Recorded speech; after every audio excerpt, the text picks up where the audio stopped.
Hi there, welcome to this video. I'm Jackson Felden. I've been a Microsoft trainer for the last 25 years and been working with Microsoft Cloud for a good while.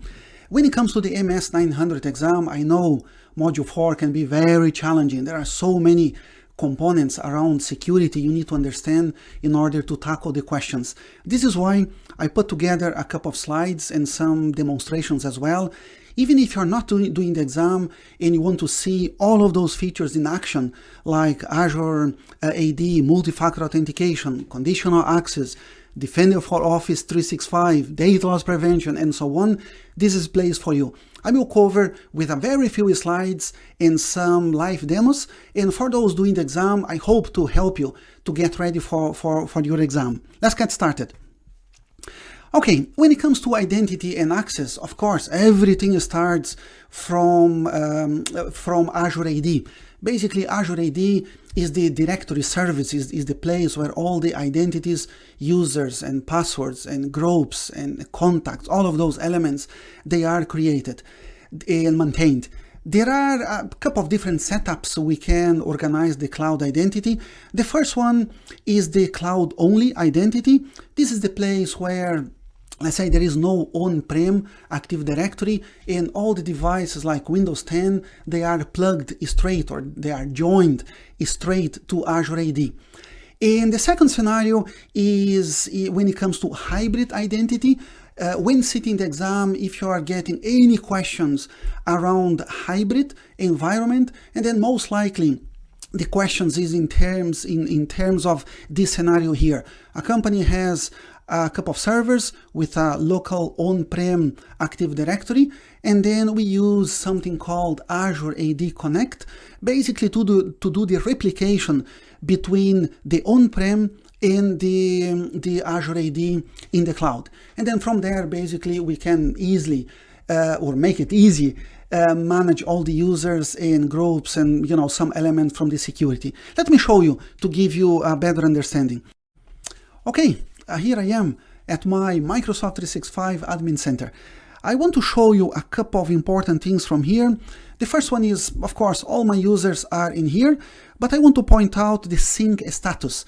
As you can see, these first couple of users, they are all in cloud.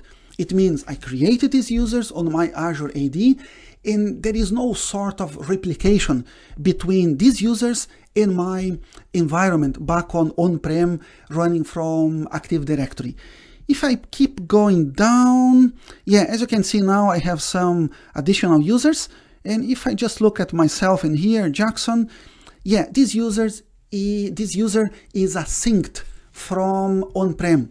It means I created this user on my on-prem Active Directory, and then thanks to Azure AD Connect, I did the synchronization, the full replication from my Active Directory into my Azure AD.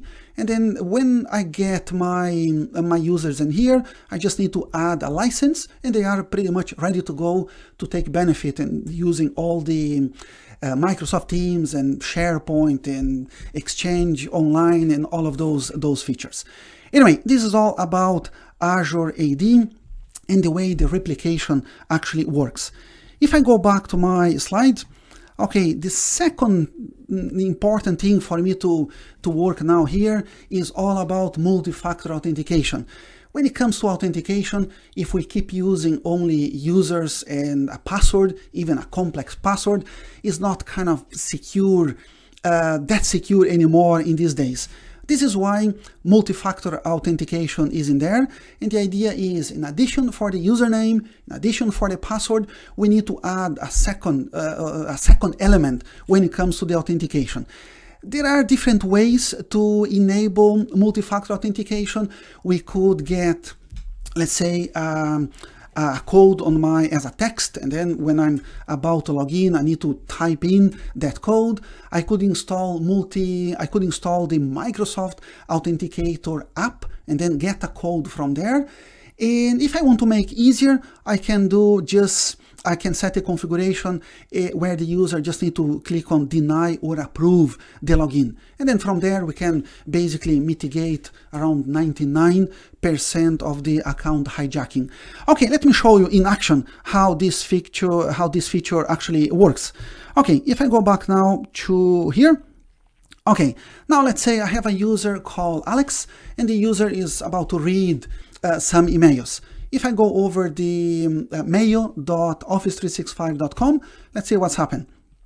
Okay, from here, the first step is the same. I just need to type my username. Okay, let's stick with Alex. Yeah, here I am, Alex W. Okay, that's fine. Let me go to next. Now it's still the same, no big change at the moment. Next step is just to type the password.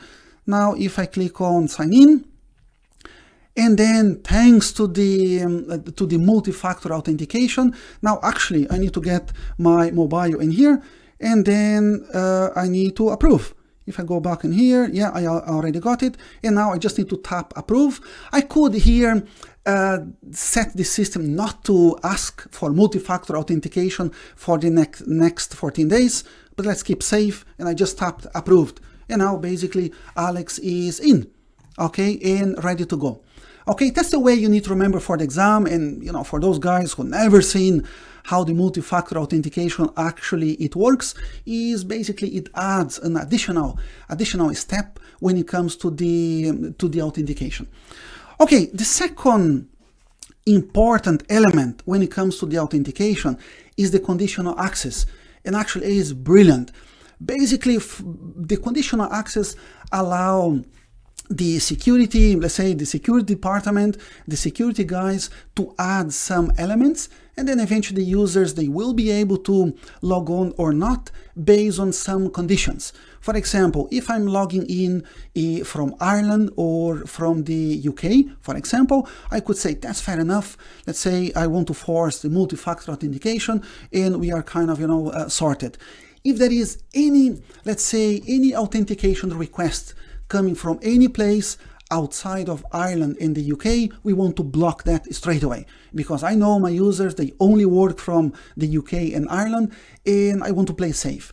That's fine. Basically, let me show how I can change the conditional access, and then in a few seconds I will try to log on back as Alex, and things will work in a kind of different way. Okay, if I go back now, you kind of really don't need to understand for the exam, for the MS-900, how to do all the configuration, but let me just show you in here.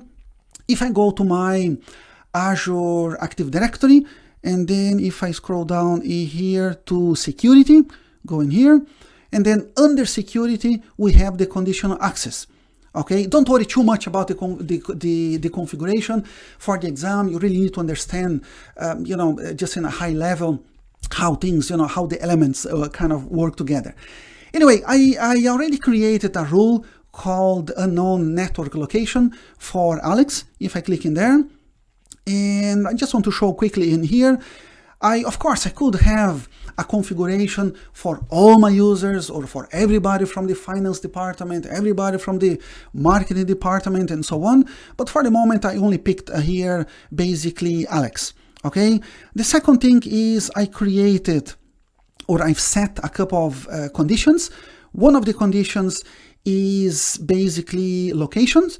If I click on locations, and then what I did was, okay, if basically Alex is connecting from any place in Ireland or any place in the UK, okay, what I want to do is I want to allow access, but the multi-factor authentication must kick in. Okay, as you can see, there are other elements in here.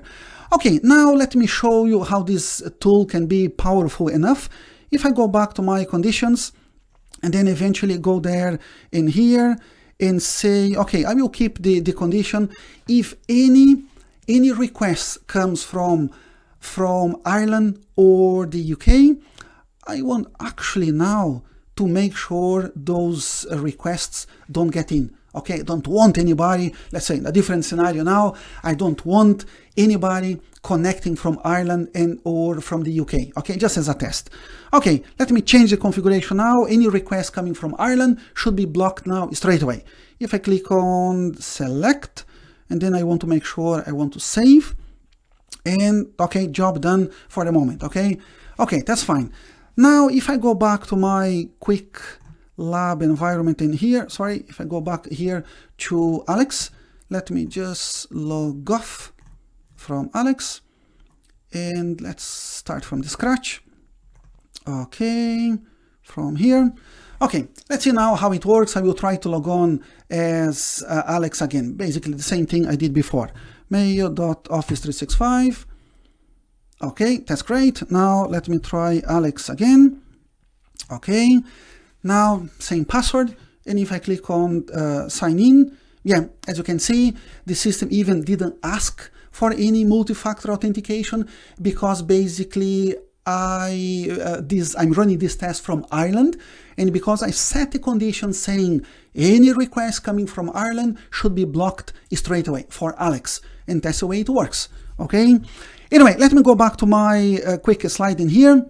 When it comes to the exam in real life, anything in terms of having a better configuration when it comes to authentication, the conditional access is the capability we can use. And we can build conditions based on users, on groups, location, device, the operating system type, like different requests coming from Android or from iOS for Windows 10 and so on. Again, you know, I could spend now the next probably 2 hours talking about conditional access, but that's really the goal for this short video. Anyway, that was multi-factor authentication and conditional access. These two elements can be used to take the let's say identity and access control to the next level. Please remember that for the exam. Another element related to identity and access is all about passwordless authentication. And in order to achieve passwordless authentication, to try to get rid about all the passwords, we can do that using Windows Hello, Authenticator app, and FIDO2. When it comes to Windows Hello, is a configuration we can basically push via Intune over all Windows 10, and then having the compatible hardware, for example, with a good camera, the users in the morning or whatever they are starting their work hours, they can just look at the device and they will be in. No typing username, they don't need to type passwords and so on. Another option to do passwordless authentication is using the Authenticator app. Actually, the same app I just used when I run my demo to do the multi-factor authentication, but with some additional configuration, we can reach this basically this option in here. When I'm about to read my emails, instead to type my password with the right configuration, the system will provide a number, in this case 83, and then when I check my Authenticator app, I will be provided with 3 options. In this case, I got 10, 63, and 83, and then I just need to match the number, in this case 83, and I'm in, okay, without typing any password at all, okay, thanks to the authentication app. The third element is FIDO2. Please remember, FIDO2 is not really a Microsoft technology. This is a kind of open standard. And then with the right hardware and with the right configuration done over, in this case, Windows 10, basically in the morning or whatever, I'm going back to work, I just need to kind of stick my USB device into the USB port, and then I'm in. Okay, in this case, it means a hardware element must be plugged in that device in order to allow the user to, to use the device. Okay, anyway, these are the elements you need to remember when it comes to identity and access. Multi-factor authentication is all about, to raise the bar when it comes to the security. The second one was conditional access. Basically, gives us a huge flexibility to control the way the users are getting in. And if you're looking for implementing passwordless authentication, or if you're doing the exam and get kind of any question related to passwordless, these are the 3 elements you need to remember: Windows Hello, Authentication app, and FIDO2 authentication. Okay, let's keep moving. When it comes to threat protection, there are 2 elements in here you need to remember. The first one is Microsoft Defender for Office 365, and then Microsoft Defender for Endpoint. Let me start with Defender for Office 365. Anything related to anti-spam, anti-phishing, and safe links, safe attachments basically belongs to the Defender for Office 365. It means if I get an email with an attachment, before that email actually reaches my mailbox, Microsoft takes the attachment to a sandbox and then using different engines, test that file, retest that file. In case there is anything bad, the file is deleted. If everything looks good, eventually the file goes into my mailbox. For every single link coming from emails or any links actually from PowerPoint presentations, from Word documents, from Excel files, and so on, those links are protected and verified by safe links. It means every time a user clicks on a link, eventually that leads out of the Microsoft 365 tenant, the system checks if the destination has been compromised, if that destination page is already kind of in the sort of blacklist from Microsoft, and so on. That gives a bit of, or a good peace of mind when when users are surfing a lot on the internet. And of course, this is the tool used by Microsoft for any sort of anti-phishing. Okay, if you are doing the exam and get any questions in regarding, how you can protect users when surfing on the internet throughout links, how you can make sure the users don't get malicious files, how you can avoid or minimize all the actions coming from phishing, that's the place for you to remember. That's a name for you to remember. Okay, Defender for Office 365. Let me show you a quick demo how it works. Of course, there is a good configuration that can be done, but again, for the MS-900, you really don't need to understand, the kind of back-end configuration. You need to understand how these technologies, they work and how they are kind of, linked to each other. Okay, if I go back to my lab environment, I'm playing again a user here called Alex, and let's say something came from a user called Diego saying, great news, there is a Amazon voucher here, okay, that can be used. Just have a look in here. When I scroll down, this bit in here, and the link, when I roll over, yeah, I can see in my case Euro03 safe links protection.outlook.com. It means by the time I try to get into that link, the safe link will kind of jump in and take action. Okay, the link really is about Amazon free voucher XX. It's just a lab environment, I created. By the time the user clicks in there, and then thanks to the Defender for Office 365, actually the system managed to block the user, avoiding, to reach that site that really, doesn't look good at all. Okay. Anyway, this is what you need to remember when it comes to Microsoft Defender for Office 365. Okay. Remember those key words. The next element is all about Microsoft Defender for Endpoint. Any question on the exam when it comes to how you can protect the end user devices? And the good news here, I'm not talking only about Windows 7, Windows 10, about kind of Microsoft stuff. I'm talking about pretty much everything these days. Microsoft Defender for Endpoint is a brilliant solution to protect Microsoft operating system like Windows 10, Windows 7, Server 2012, Server 2016, and so on. And we can protect Android devices and iOS as well, and Mac. Okay, it's a full solution. Anything on the exam when it comes to like device antivirus and device protection and so on, that's the place for you to remember. Okay, this is the word for you to remember. Microsoft Defender for Endpoint. Let me show one or two demos in here to see how this tool actually works. if I go to one of my quick lab, okay, I have a virtual machine in here. I build with Windows 10 and just, random. I install loads of, different tools, including, all of those tools you can see in here. The one I want to show is a kind of ransomware simulator. Of course, I didn't want to bring any ransomware in here. I have just a ransomware simulator I have installed. Now the Defender for Endpoint is running on this virtual machine. And by the time I click on Check Now, where this tool will try to, act and change some files in here, encrypt some files, let's see what's happened. If I click on Check Now, clicking there, and then, the good news is, thanks to the Defender for Endpoint, things didn't work. Okay, I'm really good. Yeah, things didn't work.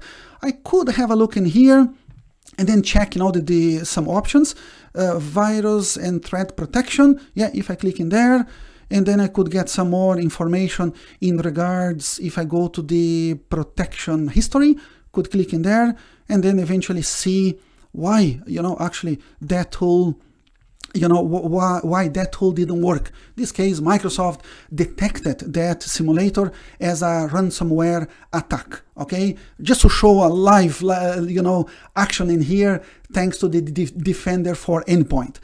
Okay, but if I go back to my configuration interface, if I go in here, okay, now I'm into the Microsoft Defender for Endpoint. I have a couple of virtual machines running on my lab. Now, of course, you don't need to know the configuration for the, let's say, as an administrator, for this exam. Just want to go, a little bit deeper.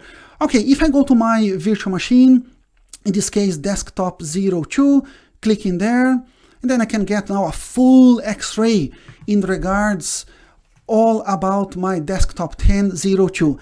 In this case, if I click in over the alerts, click in there. Brilliant. Okay, in here, I can get now straight away that action when I try to run what's supposed to be a ransomware was caught straight away thanks to the Defender Endpoint, and there is an alert in here.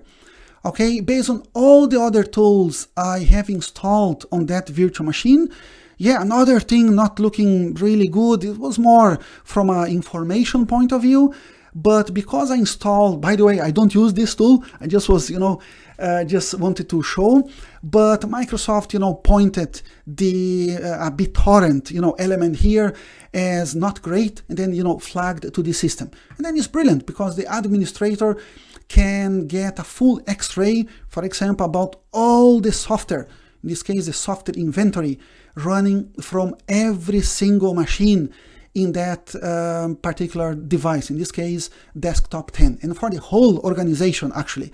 As I said, I just installed some random apps, Firefox and 7-Zip and Zoom and, Dropbox and so on, to give you a better understanding about the capabilities coming from the Defender for Endpoint. Okay, anyway, before we move on, okay, two key things here for you to remember. Talking about exam, anything around kind of device protection, not only Microsoft, all the devices available today, okay, the focus is always about Defender for Endpoint. Anything when it comes to a kind of, tenant protection, when it comes to, virus and phishing, and some bad links out there, and then the solution for that is Defender for Office 365, and safe links, safe attachment, and the anti-phishing, anti-spam definitely are the main elements. Okay, that was all about threat protection. Let's keep moving. The next one is about cloud security, and then the three elements you need to remember and need to be on top when sitting for the exam is the first one, cloud apps or Microsoft Cloud App Security, and then the Microsoft 365 Security Center and Microsoft Security Score, that's actually a Score, that's part of the Security Center, and Azure Sentinel. A couple of key words here for you to remember. Let me start with the Cloud App Security. is about shadow IT. Okay, for any question exam, or if you guys want to have a good understanding about all the shadow IT, it means you really want to understand if any of the employees are using some kind of, unmanaged apps or some not authorized apps. Maybe, people really shouldn't be using Google Docs or maybe, Dropbox or Box, because we want to make sure everybody's using Teams and OneDrive and SharePoint. And if anybody's using all of those, let's say, additional tools, I want to have a good understanding. I want to have an X-ray when it comes to users, apps, and actually from where they are, working from as well. Microsoft Cloud App Security is a huge piece of technology, very, very, very powerful. But when it comes to the exam, usually the questions are more related to kind of, alerts, shadow ITs, and the way easily we can identify from all the apps my users have been using, how compliance, or what is the compliance level for those apps if somebody is using Dropbox or Box or so on. Anyway, same story. Let me show you some more information in here. Okay, if I go back to my, if I go back to my lab, I believe in here. Okay, there you go. Of course, this is only my lab environment, and then, the data is not really as we would see as a company. But the key message I want to show you is the following. If I go over, there are so many options in here. If I go over my basically Discover, under the Discover, and then click over the Cloud Discovery dashboard, this is the place where I am. Here I can have an X-ray about all the apps used by my users. I can see every single IP address from where my users are working from. Of course, in these days, lots of IPs from home and from, different places like, the company offices and so on. In here, I can see, get all the apps, and very interesting as well to have a good understanding when it comes all the traffic generated by those apps and generated by those users. And then, by the way, let's say if my, average traffic in my day-to-day is, let's pick a number, 5 gigs down and maybe 1 gig up, eventually in a particular day, if I'm going too crazy and there is too many activity happening on my device, Cloud App Security could catch that information and could raise some alerts, and could be maybe somebody stealing some data from my device. Anyway, if I go back in here over the app categories, as you can see, I have in here, I've been using heavily Cloud App Storage, in the Cloud Storage, Webmail, and so on.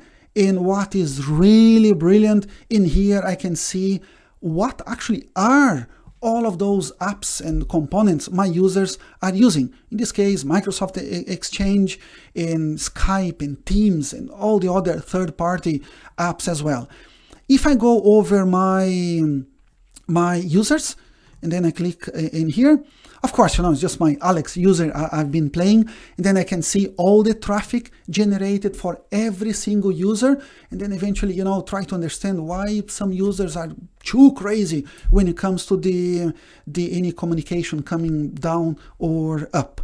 Okay, if I click on the discovered app, again, a nice X-ray when it comes to every single app my users have been using.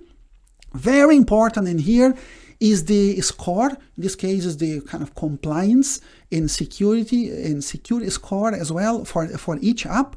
And then in a real environment, I would see here again Google, the Google Docs. I would see Box and Dropbox and, all the apps my users are using. And then I could get maybe a red flag saying that particular app a user is using is not compliant at all. Or maybe, is only kind of, 20% compliant with the GDPR or whatever is the other, the other elements. If I quickly show you the alerts, again, this is just a lab environment, okay, not a really kind of, top class tenant. If I click on alerts, in here, I can, have a look in a couple of things. For example, yeah, as I was saying before, new high upload volume up, 10 megs. Of course, 10 megs is nothing. But as a kind of, as a company, that could be something important. Maybe there is a ransomware, a kind of bad tool that was injected in one of the end user's device. And then that device is kind of uploading hundreds of gigs up to, whatever is the destination.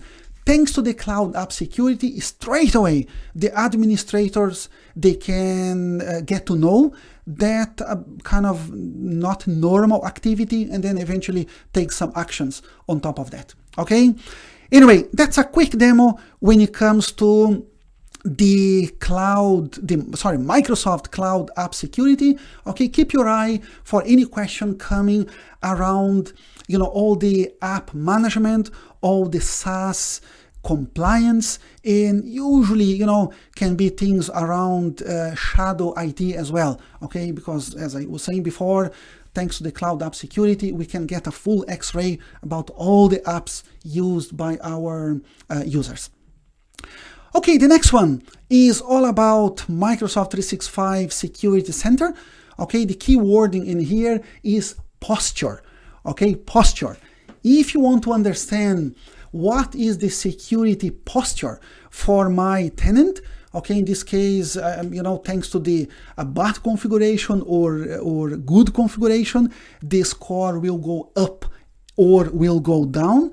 And then, of course, Microsoft is brilliant because in here they provide the score, but actually they provide the actions we can take in order to raise the bar as well. Let me show you how it works.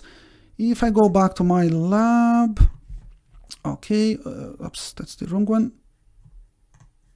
Okay, yeah, if I go in here, yeah, under the Microsoft 365 security, there are loads of configurations we can, implement from here, but that's not the case for now. Talking specifically about the security score, basically, yeah, there you go. I'm getting from out of 135 points. At the moment, I'm getting 96, okay? I'm kind of, maybe not that great, not that bad as well, 71%. I did some implementation already for data loss prevention, for Azure information protection, for device management, and so on, but there are so many other elements I should enable as well. Probably I miss in here every single administrator or every single global admin on my Microsoft 365 tenant, should be configured to require MFA, and I should install, Defender for Identity as well, and so on, okay? Anyway, the core information in here for you to remember is over the Microsoft Security Center. Here is a place where we come to do all the security configuration, and then part of the configuration is to understand your score, is to understand where exactly your configuration sits when it comes to, good or bad. And then from here, as I said, out of 135 points, I'm getting 98, 96, sorry. There is a bit of work to be done, okay? If I click over the improvement actions, I can click in here, and then basically here actually is the place for me to follow and enable. Okay, and then I will kind of raise the bar or bring the bar down as well, okay? That's what you need to, remember from here. Another important element here for me to show, if I go over filter, and then I could, get only a specific category. I want to see now what's the score only for identity, only for device, or specifically for apps as well, okay? Then we can do the configuration, change the configuration or change the look in here as well, okay? Anyway, that's the second one down, okay? When you are kind of, managing any tenant, or when you are sitting the MS-900 exam, the security center is a very important component. And again, the key word for you to remember is posture. Okay, is the security score provide the posture when it comes to, based on all the configuration done, where exactly you are in terms of the security elements implementation. Okay, and then the next one is about the Azure Sentinel. Okay, I have here a proper, before talking about Azure Sentinel, I got from Microsoft a proper, this is what looks like a proper cloud app security dashboard in a real company environment.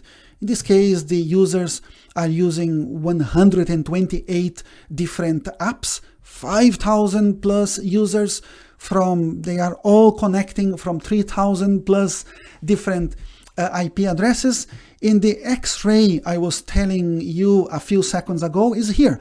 I can see the big traffic comes from OneDrive, that's a good thing, but loads of users are using Box and Dropbox and so on. And the other elements, if I click in here, I can see, how good or bad those SaaS apps are when it comes to the compliance and security as well.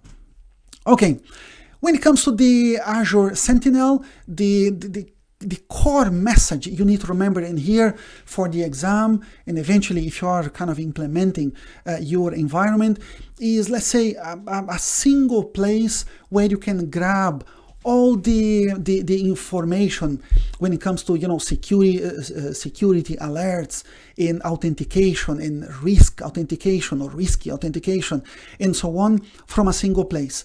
Thanks, of course, based on the right configuration, I can make Azure to talk to the security center and get all the elements regarding to to log in, for example. In here, as you can see, potential malicious events. Then globally I can see from where the main events are coming. Okay, red, orange, and green, and so on. Okay, from here. Anyway, it's a complex enough tool in order to get all the elements you need when it comes to the implementation. But for the exam, what you need to remember is, that's a single place where you can get all the elements when it comes to security and alerts and so on in a single place. Okay, I can extract information from Azure virtual machines, from Azure Azure AD, get a better information to understand from where the logins are coming from, if they're coming from malicious places, and so on. Okay, that's all about Azure Sentinel. Okay, now we are getting there. The last subject I need to present, and very important, unbelievably important in these days when it comes to real life, and very important for the exam as well, is all about information protection. And then I will talk and run 3 demos for you: data loss prevention, Windows information protection, and Azure. The next one is Azure information protection as well. Anyway, let's get started. Okay, data loss prevention, as the kind of the name suggests, is the way we can implement via policy. We can basically identify sensitivity information.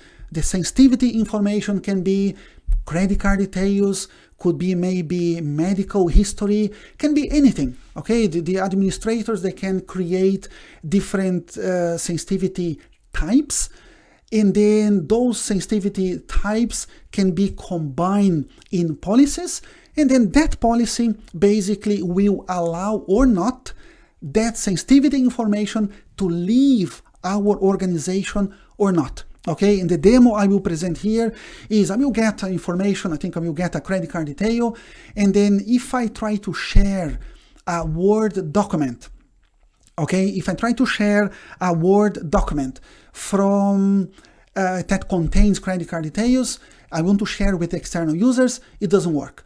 If I copy that content, credit card number, CVC, and expiration date, those key components, if I try to send via Teams chat, it doesn't work. If I try to send an email via Exchange Online, it doesn't work at all, okay? Thanks to the configuration over the data loss prevention. Okay, let me show you now how actually it works. Great, let me show you now the data loss prevention in action.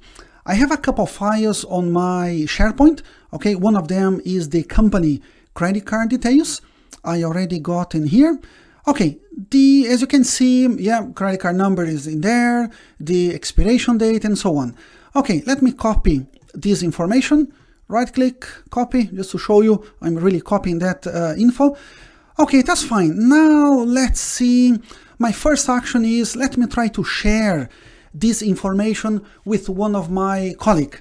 Okay, right now I'm playing a user called Diego, and Diego is about to send that information, kind of sensitive information, to his coworker called Alex.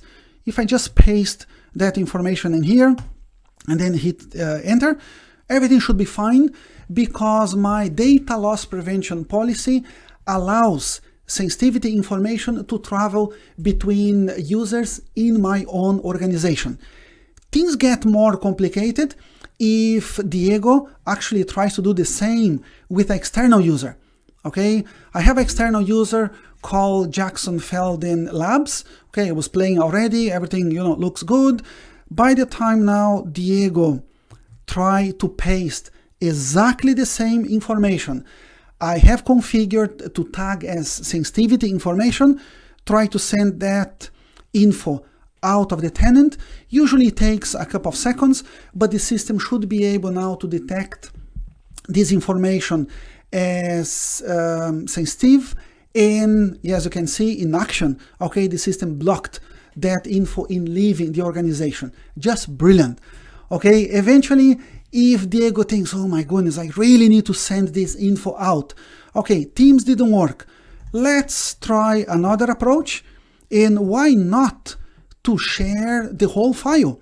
Okay, and then that user could select the file and then eventually hit share, click in here, and let me try now to share, or actually Diego is trying to share this file with my Jackson Felden Labs user, that is an external user. Jackson Felden should be here, Labs, yeah, Jackson Felden Labs, and then as you can see, again, thanks to the data loss prevention, the system, one more time, the system didn't allow Diego in sharing this information to any external user. Okay, the last test I could try, okay, anyway, why not to send this information via email? Let me try again. Okay, same user, Diego, let me hit a new message. Now let me target any external user. Let me stick here with, oops, oh no. Oh, okay, that's fine, yeah. I got some alerts. That's not the case now. Let me just try to send again to Jackson Labs, Jackson Felden Labs. Let me paste the same info. And, the subject really doesn't matter. Let's say Contoso credit card details, okay? The great news in here, I already got a couple of policy tip. First, saying the message conflicts with organization policy. It means, yeah, now on the fly, Microsoft already, or my data loss prevention, already managed to read and to get a good understanding about that information. And the system is, just letting me know Jackson Felden Labs is external users. Anyway, if the user doesn't care about those messages and hits the button, there you go. That's one more time the beauty of the data loss prevention, that managed to understand the sort of information that would leave the organization and eventually block that message from email, from Teams, and from any file sharing coming from SharePoint, from Teams, from OneDrive, and so on. Just brilliant, the way it really works. Okay, that was actually part one Okay, part two, really interesting element is the Windows information protection. Okay, the core message in here, you need to remember, is about, especially for the exam, is about copy and paste. Okay, I really don't want my users, for example, to be reading company emails from their mobile, and then eventually could be again a good piece of sensitive information coming from my email. If the user basically copy company data coming from let's say my company email and try to paste in any what we called unmanaged app, in this case could be Gmail, could be any other email system, could be the internal memos in here, thanks to the Windows information protection, we can block that copy and paste action. Okay, the policy I did was to deny copy and paste from a, let's say, company app, managed company app, into a non-managed app, but I'm fine to allow copying from unmanaged app into the managed app. Okay, and the beauty of that, those policies, they can be implemented over Windows, as I will show now, Windows 10, I can implement on Android and iOS devices as well. Anyway, let me show you this really interesting feature in action. If I go back to my lab again, to this virtual machine, let me just get rid of this for a moment. Let me go back to Teams. Okay, I'm not sure if before you managed to pay attention, there is I wouldn't say weird, but a new icon in here on my Teams. Okay, what I did was the following. I created a policy to allow all the actions, in this case copy and paste, between all the Microsoft apps, Word, Excel, Teams, and so on. But I don't want my users to copy, let's say, company information from Teams into Notepad, or from Teams into WordPad, or any other element. Let me show you how it works. If I go back, let me just get something from here. If I go back to my Teams, maybe, let me get here, maybe not the best example, but it really doesn't matter. I just want to show you, I'm copying a bit of information from a company managed app, in this case Teams, and I want to paste into Word. Okay, simple enough. I want to paste that information into my app Word. Thanks to my policy, I'm allowing that with no problem at all. And then by the time I push the button in here and try to paste, everything should work. If I hit Ctrl V, okay, as you can see, no trouble at all. Okay, but the good news is, if my users are not behaving well and maybe trying to copy company data into unmanaged app, okay, any, as I said, OS, iOS or Android or so on. In this case, just to show, I have set, I'm using WordPad. If I right click and click on paste, brilliant, okay, brilliant. That's the way basically we can protect from a copy and paste point of view, to not allow the users in trying to, I would say, stealing information. This case could be a copy and paste by mistake into a place, into an app or so. They really shouldn't do that. Okay, and then if I try in here, I could try just to show you, right click, paste, it doesn't work, Ctrl V, it doesn't work, and so on. But on the other hand, if I just try to do the opposite, let me try to copy information from unmanaged app, into Teams. Okay, and if I can't remember based on my policy, that should be fine. Okay, test, if I click in there, as you can see, that's fine. Okay, anyway, for those doing the exam, okay, that's a core information for you to remember. The Windows information protection, brilliant piece of technology to have a better control when it comes to different elements. But in here, as I could show, is to make sure the users are not copying company data and trying to kind of paste that information in a place they shouldn't. Okay, that's all about Windows information protection. Okay, and then the last one, very interesting as well, is the Azure Information Protection. Brilliant, okay? Azure Information Protection can basically protect files to allow, for example, people outside of our organization in reading the files, in, let's say, printing files or making changes and so on. Very important when doing the exam or implementing the Azure Information Protection yourself is to remember in terms of the license. Okay, the Azure Information Protection P1, okay, doesn't do any auto labeling. Okay, and then it means, I will show you now, if I want to apply protection or I want to apply a watermark, text in a file, the user must go manually, okay, from Word, Excel, Access, emails, and so on, manually, they need to do that. If eventually I'm paying for the Azure Information Protection Premium 2, or just, P2, the beauty of that is everything is done automatically. Okay, the system is intelligent enough basically to understand the information, and based on information will auto apply protection. Okay, another thing I really need to make clear, especially for the guys in here about to do the exam, first is even the auto protection, you can basically just classify the file and add a watermark saying, oh, this is Contoso internal file, but there's no protection.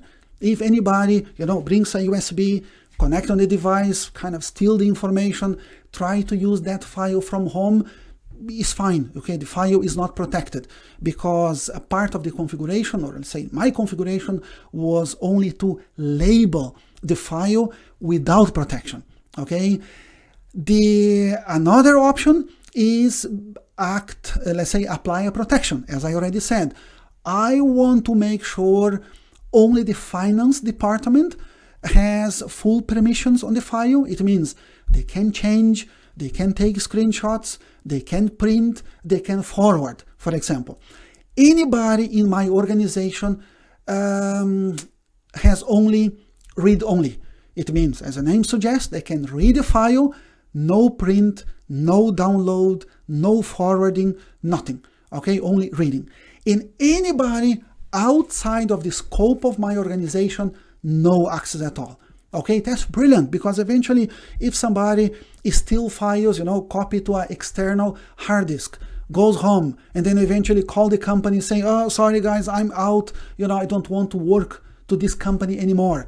By the time the administrator disable that user license or disable, the user account, the files are dead. If the user from home try to open the files, the system will go back, try to verify, that user. If the user is gone, have a guess, the files are gone as well. Just brilliant. Okay. Anyway, let me show you in action. The key elements to remember is, let me show you manual labeling and manual protection, and auto labeling and auto protection. That depends, of course, the configuration, and it depends the sort of license, okay, you are using as well. Okay, let me show you now the Azure Information Protection in action. Okay, I'm back to my lab environment in here on my virtual machine.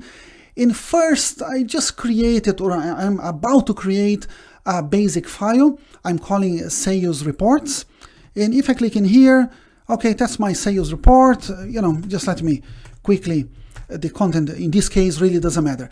Anyway, for companies not using the Azure Information Protection P2, I'm afraid the users, they need to do the labeling or the protection manually. Okay, of course, basically these options, I've done that before, thanks to a couple of policies. And then I have here a policy to tag as resumes, another one to basically to mark files as driver license, hospital data, and so on.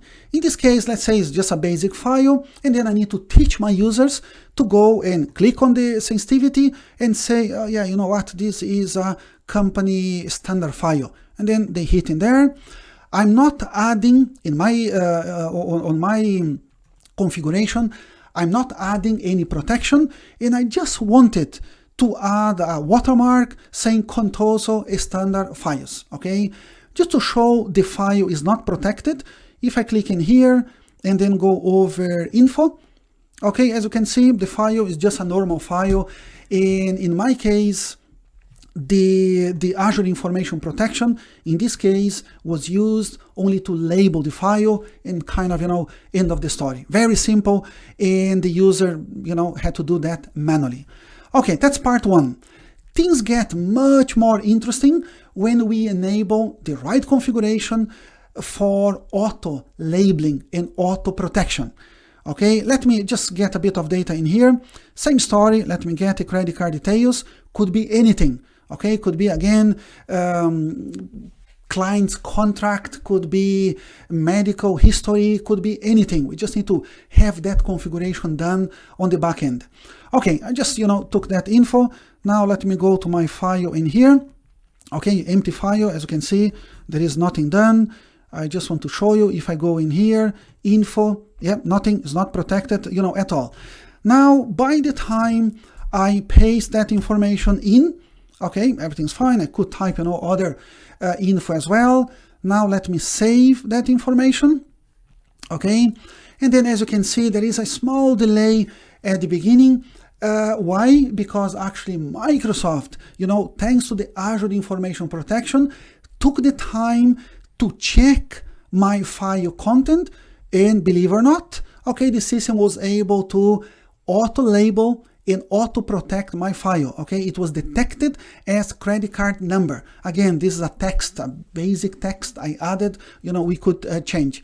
Brilliant. Now, if I check the configuration and go over file info, and then I can see this file is fully protected.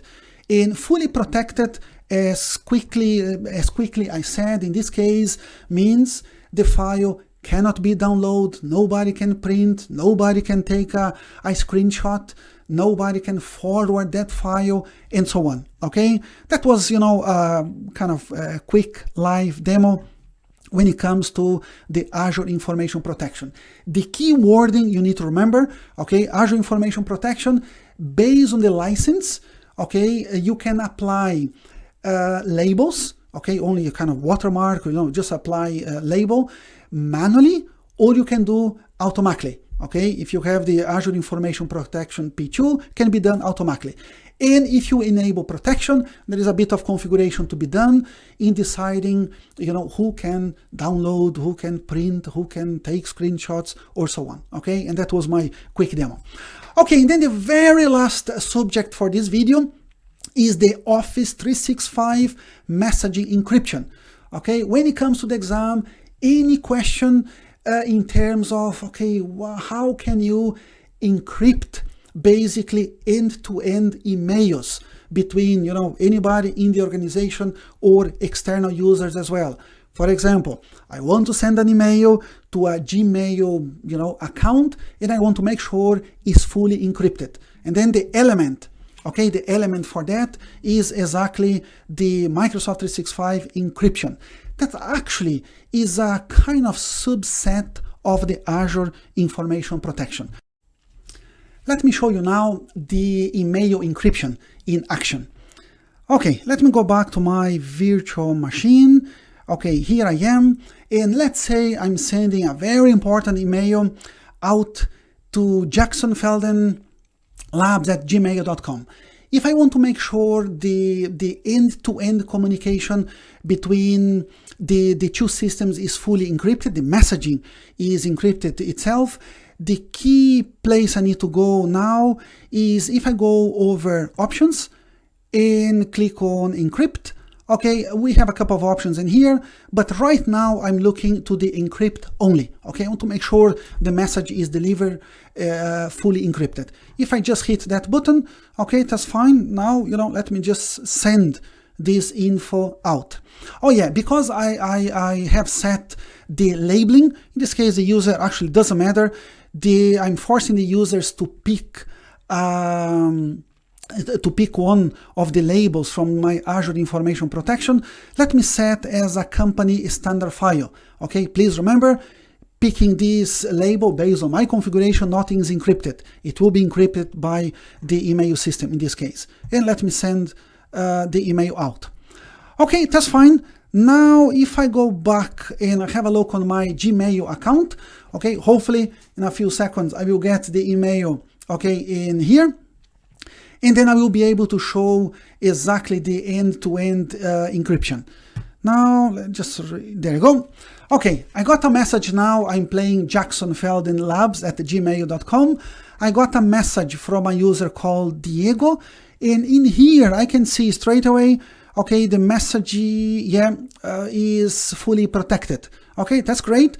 Now to show the end user experience in another site, if I click on Diego, yeah, there you go. Basically here, in order to read that message, the user needs to click on read the message, click in there, and then actually there is a kind of authorization to be done. The user needs to log on again on Gmail in order to extract and read the info. I need to click again on sign in with Google, just click in there, and now should be all good. The message is coming, system managed to decrypt the information, and the email is in here.